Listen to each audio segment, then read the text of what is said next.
Once upon a time, in a land far, far away, lived a little dragon named Norbert.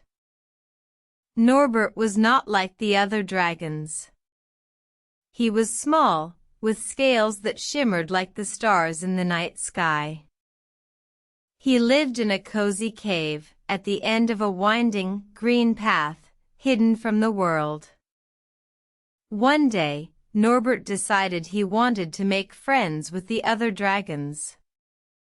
But he was too shy to approach them.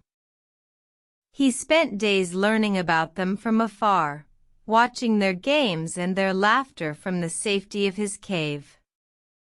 One day, he saw a dragon who seemed to be all alone.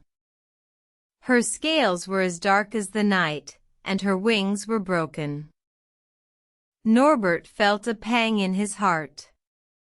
He wanted to help, but he was still too afraid to go to her. So, he went back to his cave, and spent nights thinking about how he could help the lonely dragon. He thought, and then, one evening, he had an idea. He would fly to her, and with his small, but kind heart, he would mend her wings. The next morning, Norbert gathered all his courage and flew to the lonely dragon. He introduced himself and asked if he could help mend her wings. She looked at him, surprised, but then smiled.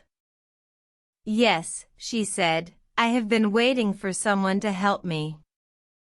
Together, Norbert and the lonely dragon worked tirelessly, mending her wings. Norbert's small hands were not strong, but his determination was unwavering. Finally, after many days and nights, the dragon's wings were mended. She could fly again, and Norbert had made a friend. From that day on, Norbert was no longer the shy dragon. He had found his courage, and he had found a friend. And so, Norbert the dragon, the little dragon with the big heart, taught everyone that even the smallest creatures can make a difference. And whenever you feel small and insignificant, remember the story of Norbert the dragon, and know that you too can do great things. The end.